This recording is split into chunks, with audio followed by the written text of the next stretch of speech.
नमस्कार, ATN live में आपका स्वागत है और मैं कैलाश कश्यप फिर से आपके सामने हाजिर हूं। और आज हमारे नए कार्यालय का आज शुभारंभ हुआ है और इसी मौके पे सिवान के कुछ जाने माने लोग हमारे साथ मौजूद हैं और उस 15 साल के सफ़र को आज हम शेयर करेंगे।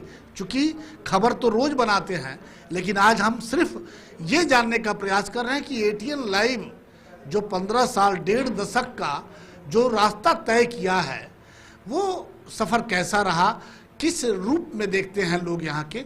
तो हमारे साथ दो मेहमान अभी मौजूद हैं।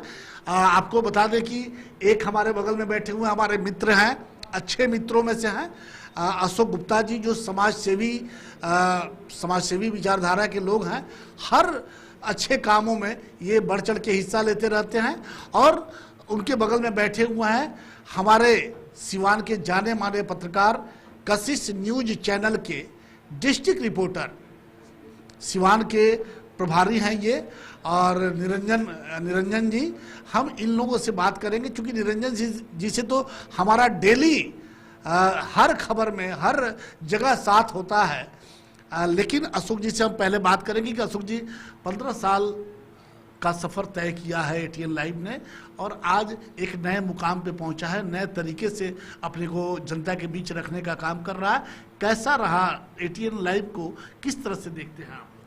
सर्वप्रथम कैलाश जी, हम एटीएन न्यूज के सभी सम्मानित दर्शक को बधाई देते हैं कि उनके अथक सहयोग और उनके प्रेरणा से आपने समाचार की दुनिया में अच्छा मुकाम प्राप्त किया और उनके सेवा के लिए सदैव तत्पर रहते हैं। और उसी क्रम का यह पड़ाव है कि आपने अब नए रूप रंग के साथ एटीएन लाइव का आरंभ किया है। तो एटीएन लाइव जो 15 सालों से काम कर रहा था उसको कैसे देखते हैं? कैसा, माने आपको ये चैनल कैसा लगा? खबरें हमने दिखाई, कई खबरें ऐसी भी हुई जिससे कई तरह की समस्याएं भी उत्पन्न हुई, लेकिन बहुत सारी समस्या खत्म भी हुई। उसको किस नज़र से आप देखते हैं? हम उसको सकारात्मक नज़र से देखते हैं। पत्रकारिता का मतलब है निष्पक्ष रूप से अपना समाचार अपने दर्शकों के सम्मुख प्रस्तुत करें, और उसमें आपने ईमानदारी के साथ कार्य किया है और सिवान जिला, सिवान शहर को सच्ची और निर्भीक पत्रकारिता के माध्यम से आपने समाचार को प्रस्तुत किया है, जिससे सिवान शहर, सिवान जिला बहुत ही लाभान्वित हुआ है और गौरवान्वित भी हुआ है कि हमारे जिला में डॉक्टर राजेंद्र प्रसाद, बृजकिशोर प्रसाद, मौलाना मजरूलख जैसे महान समाज सेवियों का जन्म स्थल रहा है। आप उनके जन्म स्थल को अपना कर्म स्थल बनाकर समाज का सेवा किए, इसके लिए बहुत बहुत धन्यवाद। धन्यवाद अशोक जी। और अब हम बात करेंगे अपने सहयोगी, हमेशा साथ चलने वाले निरंजन जी से कि वो एटीएन लाइव को किस रूप में देखते हैं। सबसे पहले कैलाश भैया आपको धन्यवाद कि एक टीवी की दुनिया, जब आपका चैनल केबल के माध्यम से चलता था उस समय मैं आपका सहयोगी उस समय भी था। एटीएन का मैं स्टाफ तौर पे मैं रिपोर्टर, कैमरामैन, सहयोगी के तौर पे मैं काम करता था। और उस समय का दौर और आज का दौर दोनों में परिवर्तन हो चुका है। उस समय भी हम लोग एक जज्बे के साथ, एक चुनौती के साथ काम करते थे, और आज और अब दोनों में बहुत अंतर हो चुका है। उस समय जो आपका स्टूडियो था वो फिर से जैसे लगता है कि मुझे वो दिन याद आ गया। उस समय भी ये स्टूडियो था और आज भी उसी तरह का, उससे थोड़ा हटके, उससे बढ़िया एक अलग तरह का स्टूडियो हो चुका है आपका। और हम और आप दिन पर दिन जो इस क्षेत्र में है, हम लोग आगे बढ़ते रह रहे हैं। खबर के माध्यम से हो, लगातार एटीएन न्यूज़, उस समय जो न्यूज़ था, हर गांव, हर तबके के लोगों की जुबान पे एटीएन न्यूज़, एटीएन न्यूज़। अगर कहीं ईटीवी जाता था, हम लोग देखे हैं आँख से, कहीं अगर ईटीवी गया है और साथ में हम लोग गए हैं, अगर हमारा आईडी अगर बैग में है तो ईटीवी का लोगो देख के लोग कहता था, बच्चे कहते थे एटीएन न्यूज़ आया है। तो ये चर्चा हम लोग उस समय फूले नहीं समाते थे कि सर हम लोग का बैग में आईडी रखा हुआ और दिखता नहीं है, लेकिन फिर भी लोगों के जुबान पे एटीएन न्यूज़ का नाम है। कारण वही है, सिर्फ खबर। एक खबर उस समय का हमको याद है जब पहली बार आपके सहयोगी के रूप में हम आए थे और एक खबर चला था मटुक नाथ का। वो खबर समझिए कि एक हम लोग का ऐसा क्लिक किया था खबर कि एक रिपोर्टर की भी पहचान, एक स्टूडियो की पहचान, एक एंकरिंग की पहचान, एक अलग सा धमाल मचाया था पूरे ज़िला में। उसके बाद एक अस्पताल में एक खबर हुआ था, जो एक बॉडी पड़ा हुआ था 3 दिन 4 दिन से, उस खबर को भी हम लोग बहुत प्रमुखता से दिखाए थे। तो ऐसी बहुत सारी खबरें हैं, वो टीवी दुनिया की बात बता रहे हैं।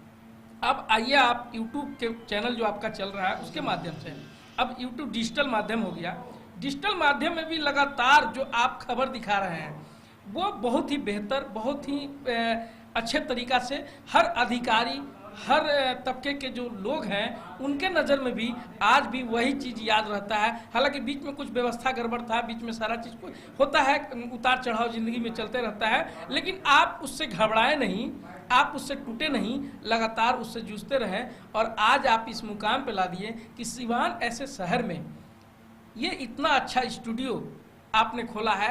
दिल्ली, मुंबई, हम समझते हैं कि आप पटना से बेटर दिल्ली के तर्ज पे आपने एक स्टूडियो बना दिया है यहाँ पर, और बहुत ही बेहतर तरीका से ये स्टूडियो, बिल्कुल हम लोग भी रात दिन एक मेहनत करेंगे, क्योंकि हम तो अलग चैनल से हैं, कशिश न्यूज़ से हैं, लेकिन हमारा भी ये प्रयास रहता है कि जो साथ के सहयोगी हैं वो आगे बढ़ते रहें, कदम से कदम मिला के जब साथ चलेंगे तो एक सिवान शहर का नाम बढ़ेगा। जी चलिए, आपने देखा कि निरंजन ने बड़ी अच्छी अच्छी बातें कही और बीते दिनों की वो सारी घटनाएं जो जिसका जिक्र किया कि उन्होंने कि एक मटुकनाथ ये कांड हुआ था, ये सिवान में, ये दुरौदा का मामला था और इसमें कई मोड़ आए थे, कई इस न्यूज़ को करने में कई तरह की दिक्कतें भी आई थी, लेकिन उन सारी दिक्कतों को आज निरंजन जी ने जिस तरह से उस घटना को याद दिला दिया, वो सारी, तो किसी भी पत्रकार के सामने जब आप पत्रकारिता करने के लिए जब मैदान में उतरिएगा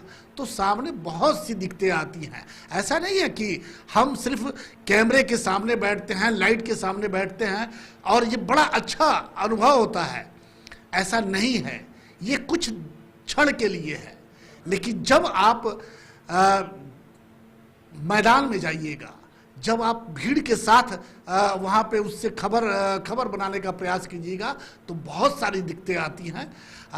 कई जगह जान जोखिम में डाल करके काम करना पड़ता है। तो ये पत्रकारों का एक इसे कहते हैं कि जज्बा है। पत्रकारिता हर व्यक्ति के लिए नहीं है, ये एक व्यवसाय नहीं है, ये एक भीतर से जज्बा है जो आपको पत्रकारिता करने के लिए मजबूर करता है, आपको उकसाता है कि आप सच्चाई को सामने ला करके रखें।